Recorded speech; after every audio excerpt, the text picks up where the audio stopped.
Welcome back to the most professional StarCraft 2. I must introduce to you once again the menace of Zerg, terrorizing Terrans throughout the lands.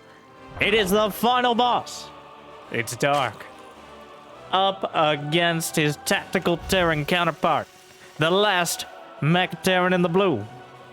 It's GuMiho, though totally capable of playing Bio, and in fact beating Dark with it somewhat recently.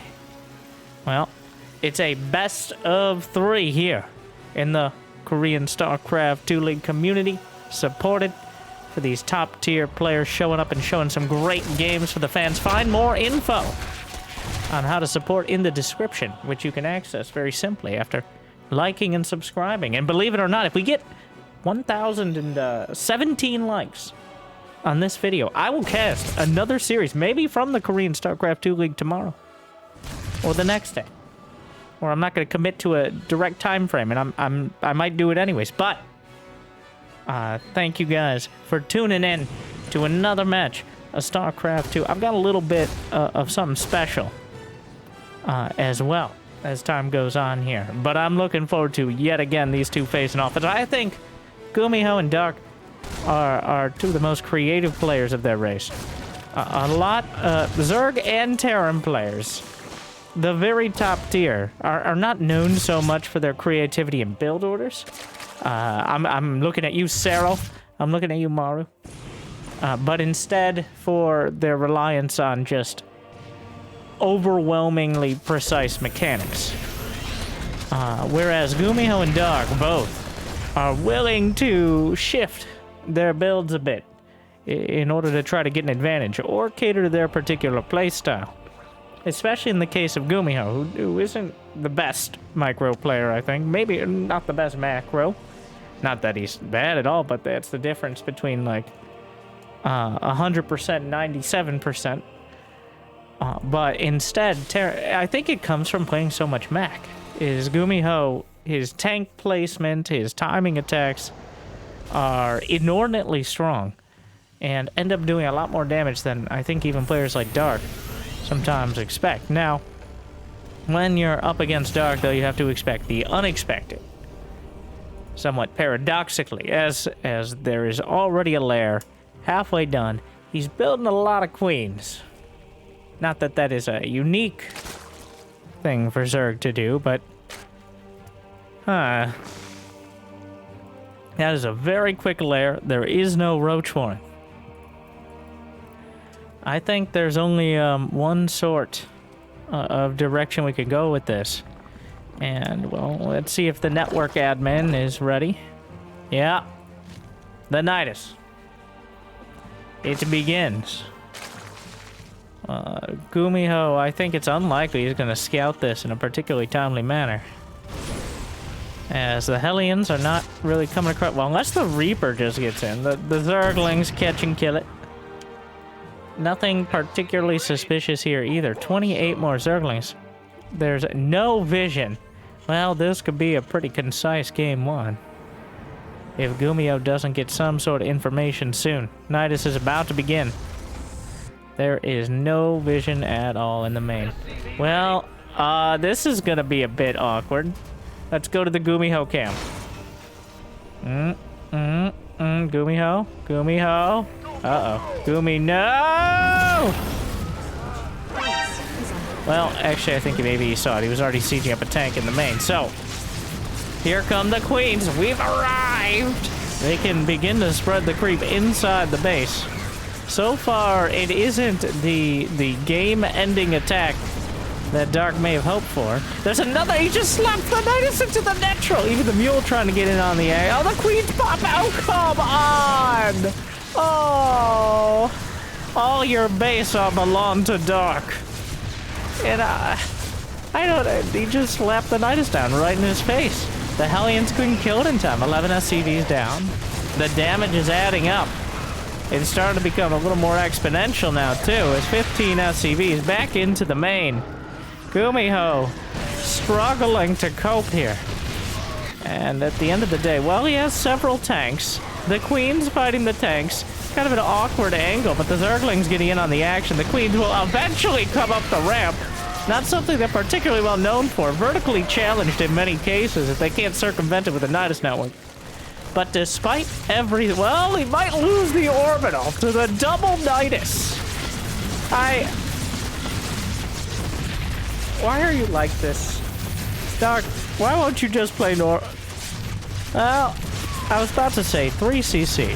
That was a pretty good deal. Alright, 3 command centers, 35 SCVs. That is not the worst position to be in. But he does lose the 3rd command center.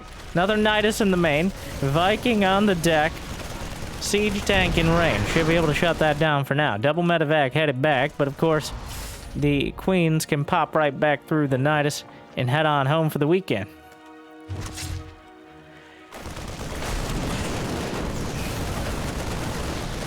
Well,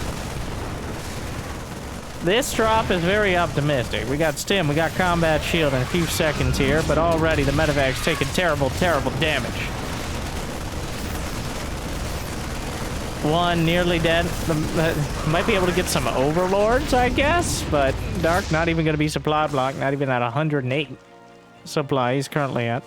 Trying to clear the creep. GuMiho can't even spend his minerals right now. He did cancel several of those racks in order to free up some space to deal with the nidus. Desperately, I think if he had the 3rd command center, this would feel much better. Still not great, but if he had that 3rd command center, maybe those extra racks.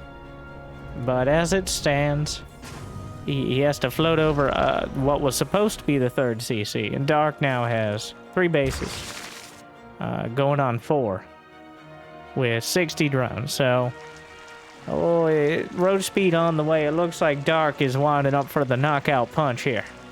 As 62 drones or so, and then a whole bunch of roaches. Should be more than enough to finish off whatever GuMiho brings across the map, and then whatever he has left at home. As Dark has already done critical damage. Like the most classic Dark move.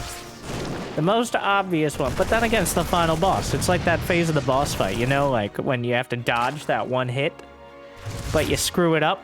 Even if you know it's coming, sometimes you just don't quite handle it right. And it ends up taking out too much of your HP.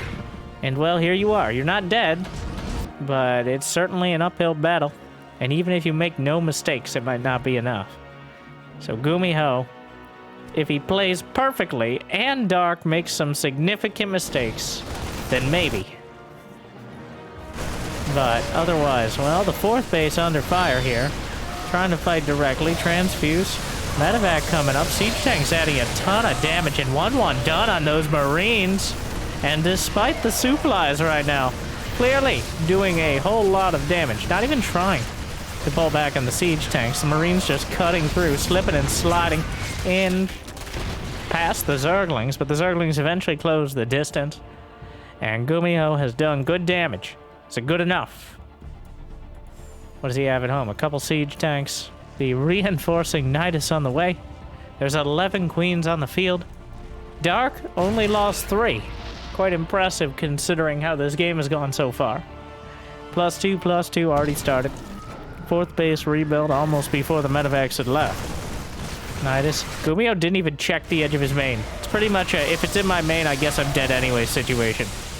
Well, it might not be limited to that scenario. As Dark is slamming down the door. A single drop. The queens will handle it. The 3rd command center will form a pretty dramatic choke point. But Dark, with a decisive, overwhelming attack in game 1. Just no respect, no personal space. Neither of those things are things that Dark enjoys.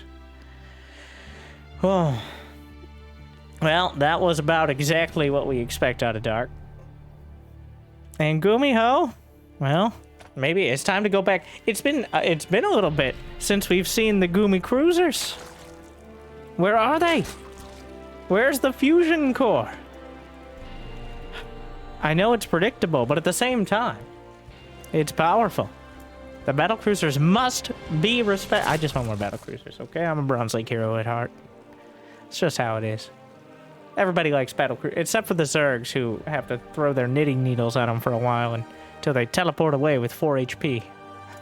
But other than them, who we don't care about, everybody likes battle cruisers. Come on, you slap them on the box, you slap them on the thumbnail, boom, instant clicks, instant 1,069 likes. There it is. So GuMiho, you know what I want, what I really, really want. Will you give me what I want, what I really, really want? TBD.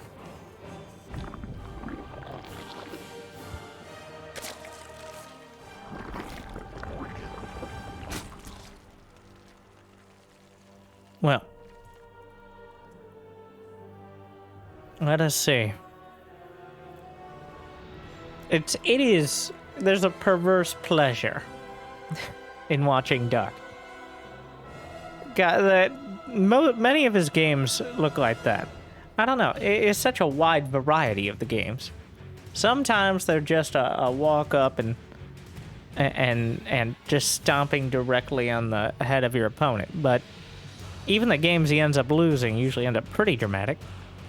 And the ones he ends up losing directly, like outright, are very educational as well. Dark versus Oliveira somewhat recently. Oliveira proving he can hang in the late game with Dark. Quite impressive, I gotta say. Proving that he is a world-class Terran. I mean, he is the world champion, but still. There are not too many other Terrans who are willing to go the distance. Cure seems to find himself in the late game against Dark most of the time. That's just both of them are comfortable dragging it out. Though I think Dark wins more often than not there too. I don't know. Cure's been really grinding games lately. Gotta get more Cure. Queen. Sir, we don't appreciate your kind around here. Well, well, that's not a medevac. I don't know why I said medevac. It was a flying Terran thing. So this is a bit odd. The Zergling's trying to get the Reaper up, but the Reaper actually comes back in time. The Overlord is floating as rapidly as it can, which is slightly slower than a floating building, and will eventually go down. GuMiho quite committed to the sniping of that OV, and it pays off, I think, eventually. And the fact that the barracks has not been at home for this long,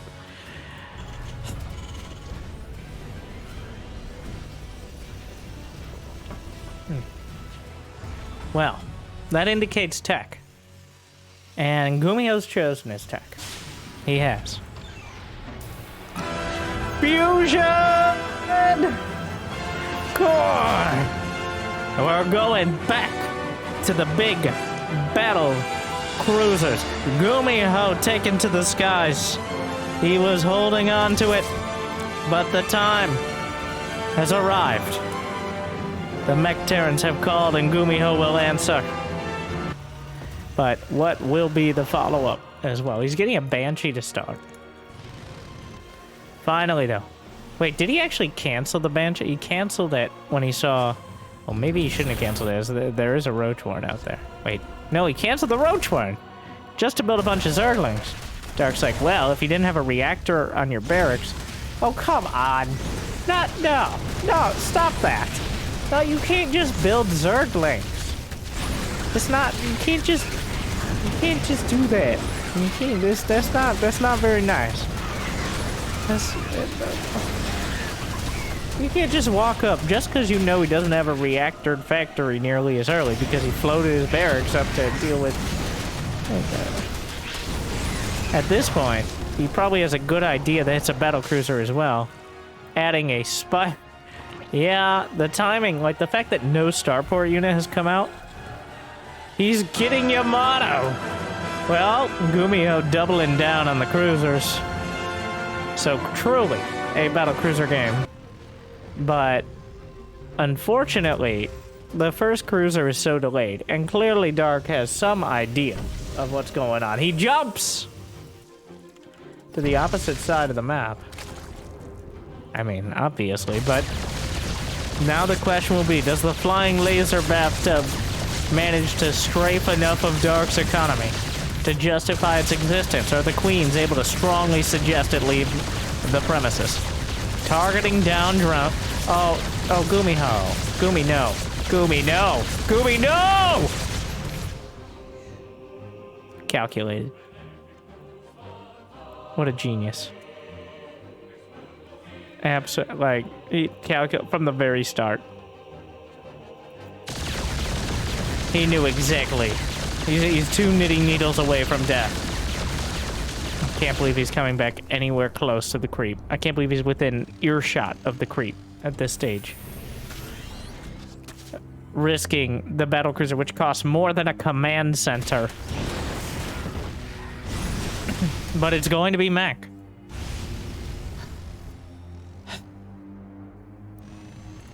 Mutus. He's actually going to go with the Mutus. Which, a bold choice. How much does Dark know?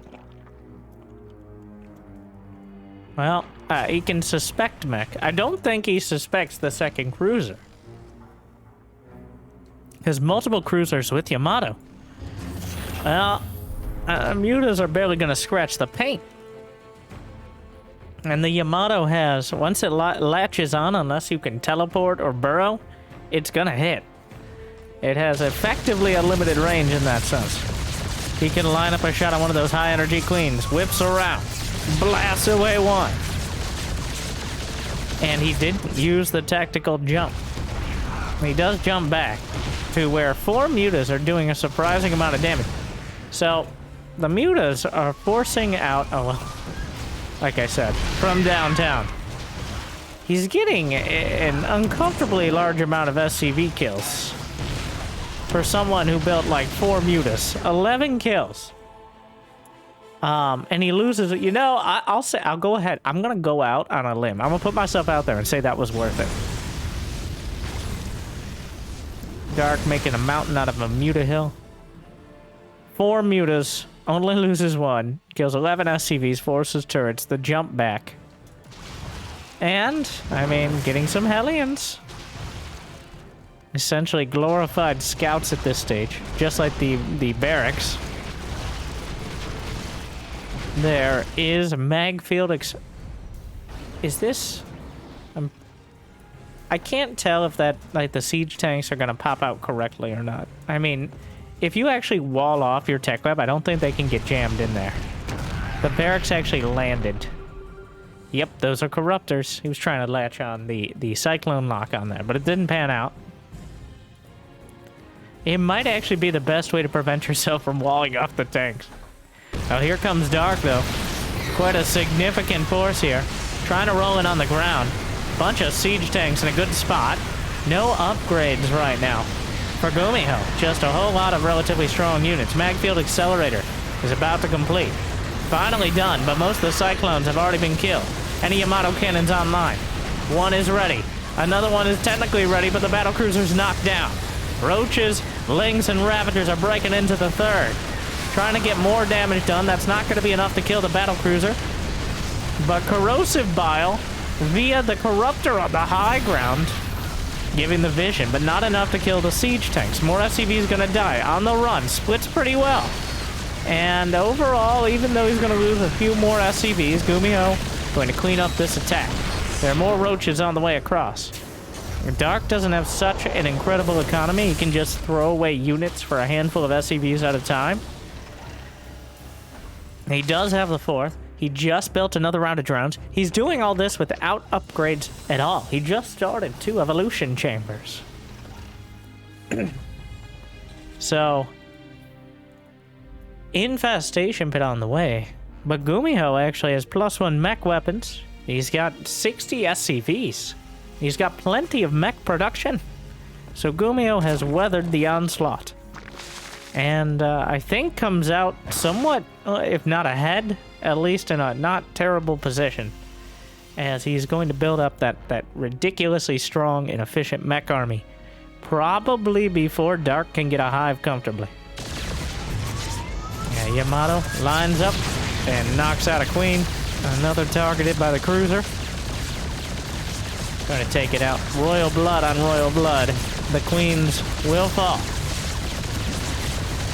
Transfusing a drone. Well, 6 kills. Maybe gets one more queen to jump out. Gotta be really careful with that. Please, please jump, GuMiho. Oh my god. 13 swarm hosts on the way.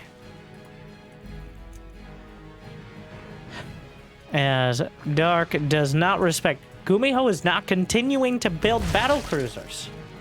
You know, once again, that Bronze League hero coming out, but going for the air superiority forces Dark to build some anti-air. Whereas when you focus just on the ground, well, Dark can do the same. The Locusts will fly. Heading in. Zerglings on the deck. As Locusts looking to drop down. Corruptors engaging the cruiser. Siege tanks being overwhelmed somewhat. Corrosive bow sprayed across the line. Battle cruiser will fall to the Corruptors. Orbital command vulnerable. And 7 SCVs go down. Not a dead... Oh, Corrosive bow kills 2 clones. And very importantly, the swarm hosts are still intact. They'll regrow the Locusts. And what is there to match them? GuMiho didn't really press the advantage. He's rebuilding a barracks. Is that for ghosts? I don't... Or maybe just to get an orbital? Oh, it could be a disaster. As GuMiho didn't really consolidate his tech, he didn't get that army you need to deal with the critical mass of Zerg with swarm hosts. And now Dark is closing in. Even a drone in on the action for moral support mostly. We'll go down. But a lot of the front line of GuMiho's army will as well. Just sprays out the corrosive bows, just drags his mouse around the screen. Or his drawing tablet. I'm not sure how he plays. Greater Spy on the way. The Cyclone's quite cost effective if you give them room to work. But unfortunately, 2 go down just trying to latch on. Dark seems like he's retaken the initiative. And with it, the waves of locusts will rain down on GuMiho's army. Or maybe not, because he'll tap out before Dark gets the opportunity. Well, a pretty decisive match for Dark so far. And relatively concise, which is why I want to bring you our bonus game, where I actually have another match against a player, so honestly, it's a bit of a risk for me here on the YouTubes to show matches of players that are not as well known. I know a lot of people will say, well, I want to check them out, but YouTube knows its audience. So here, what I'm going to do, I'm going to sneak in a match of Dark against another player who I've noticed is participating in a lot of these tournaments. But he hasn't had much success, but he does have a tendency to play pretty drawn-out games, even against the top players. So let me introduce, in this one-off match, Firefly. We'll see if he gets canceled after one beautiful season, or if he has a bit more of an opportunity to show what he's got. Jimmy, bring up the info. This is also the Chinese Protoss player here. He's won $42,000 in StarCraft 2, though hasn't found too much success in major matches. And he's 22 years old, so we should be looking forward to some quite competent micro.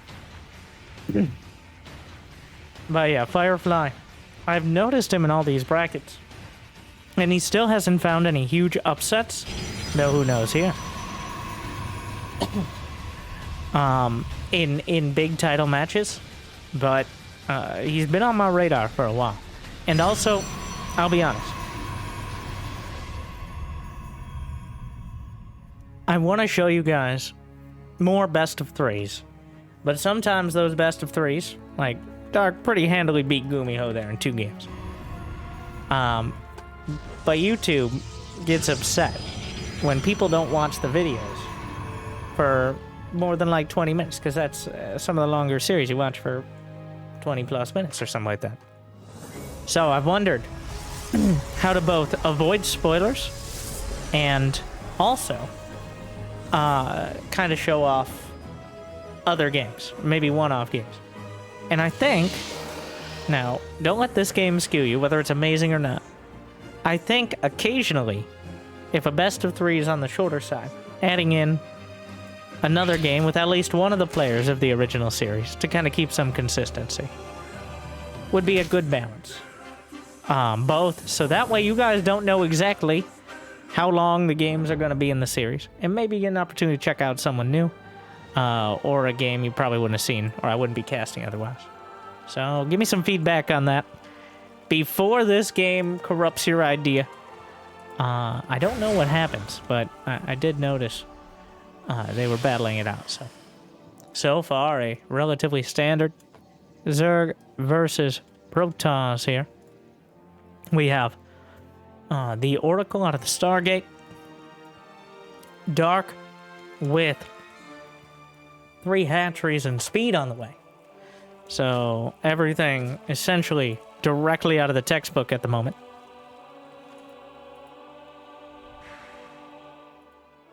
Oracle wanders its way across. Gonna go with the second one. No Phoenix or anything added in here.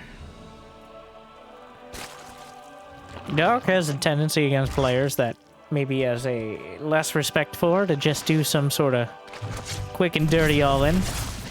But so far, he's sticking with the very macro-oriented build. No proxy hatch, no rushing. Well, 4-minute lair is not particularly early. That's unlikely to be a nidus rush, though it definitely doesn't rule out the opportunity.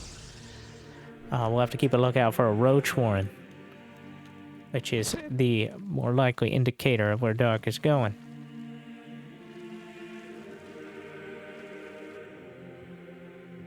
Two oracles and moracles on the way. 2 more gases for Firefly. I think that's a solid gamer tag as well, Firefly. It's still not non-specific, but very cool name. I like it. I like it. Not that I'm particularly original myself, and neither is Dark, but... Oh, walls off the Adept. Bit of a different style there with the pylon. Twilight Council on the way, and a Forge at the Natural, right after the Overlord is taken out. Oracles took some damage. Looks like they got 4 more drone kills. So Dark, actually down to 42 drones. He builds the nidus, alright, so that's where we end up anyways.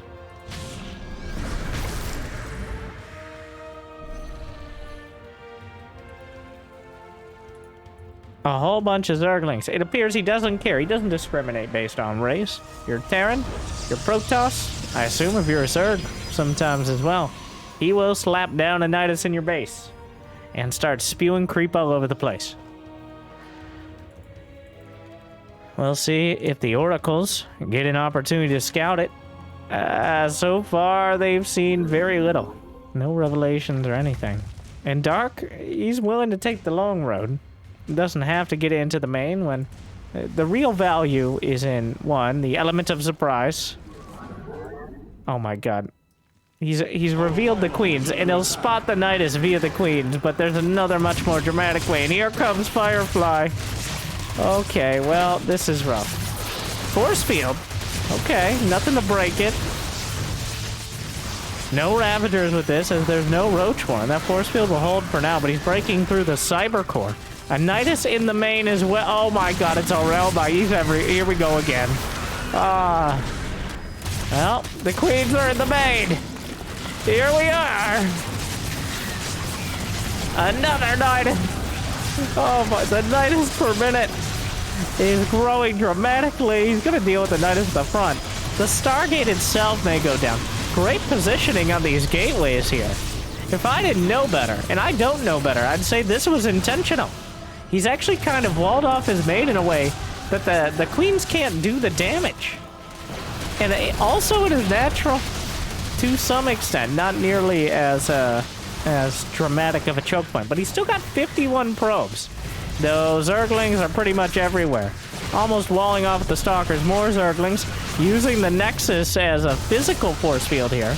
More shield batteries. Another nidus. Everybody come on in. There's a nidus for everyone.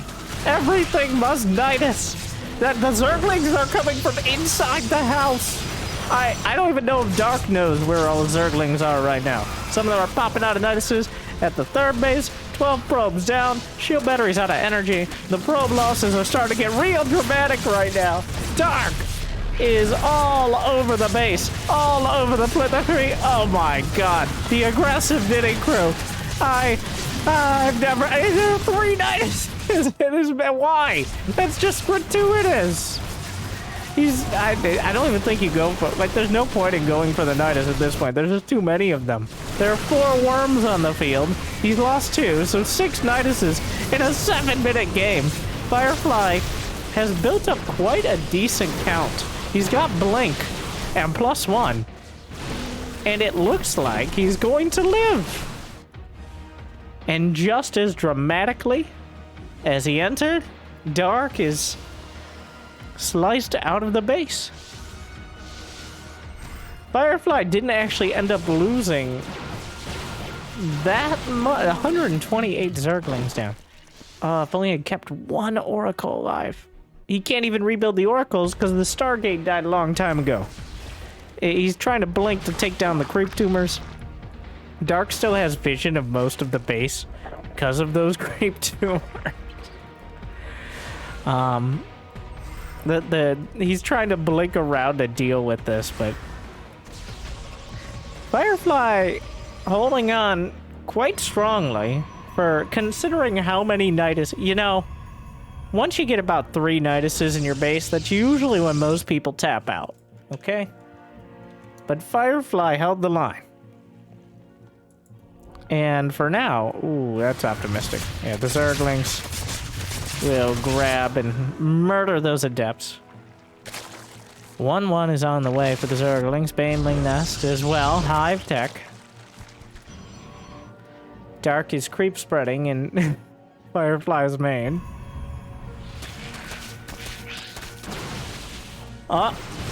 There's no hero called. He wants his wall off method back. It's like, but there is no wall off. I love the very aggressive 4th here. Dark is building 13 creep tumors at a time. Actually, 15 creep tumors. So many different flavors. Some fresh ones, some spreading, metastasizing, depending on who you ask. We got 1 robo, getting a 2nd, as well as a robotics bay.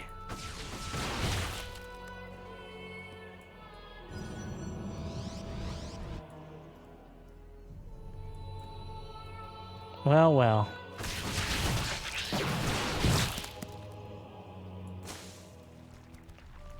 Adrenal glands. +2/+2. The Zerglings. Oh, like, at first it felt like Firefly's held on. He's looking really good. In fact, being alive at this point is looking good.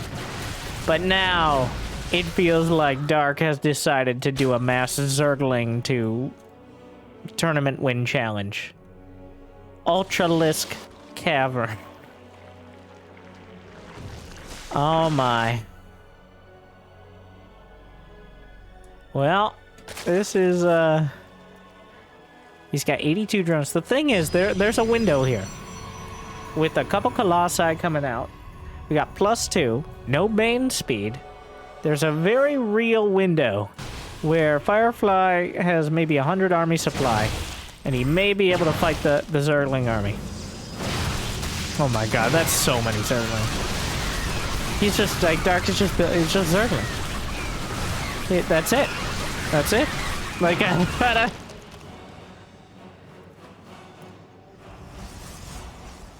So far, he's got 80 lings on the field. He's lost 200 so far. He's just getting started. Chitinous plating on the way.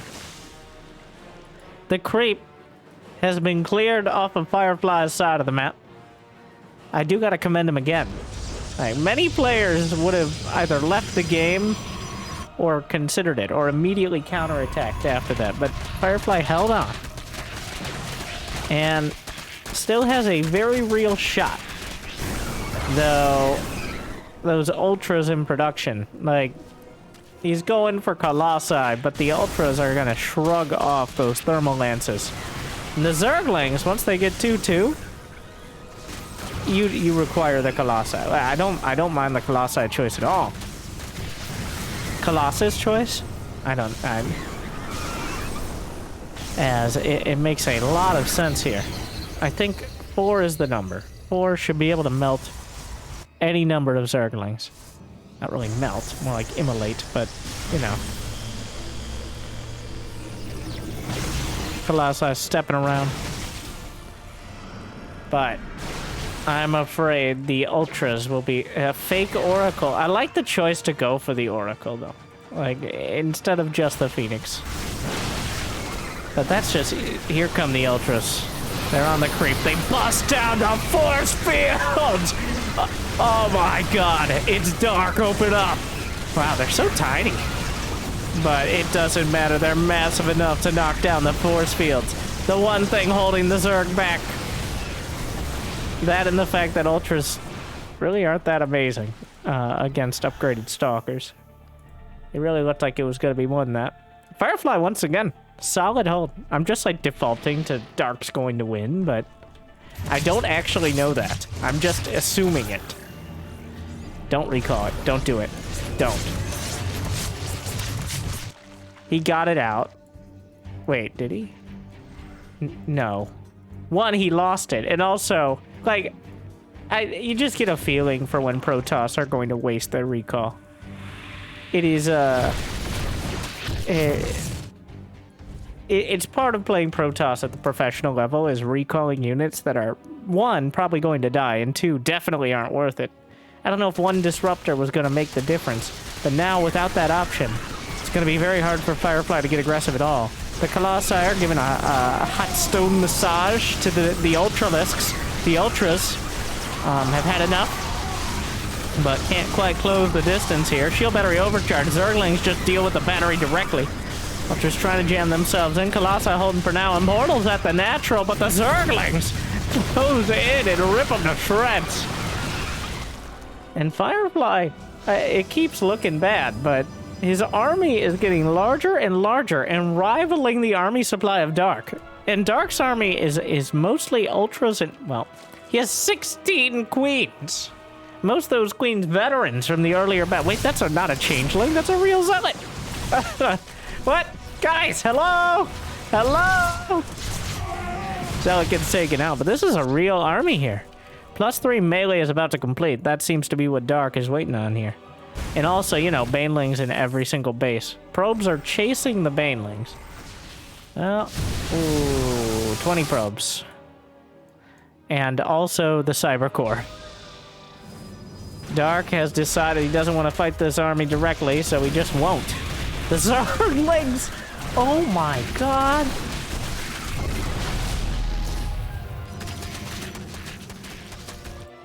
Well, Dark, once again, Firefly gets so close to looking like he has a real attack, and then Dark just rips him to shreds.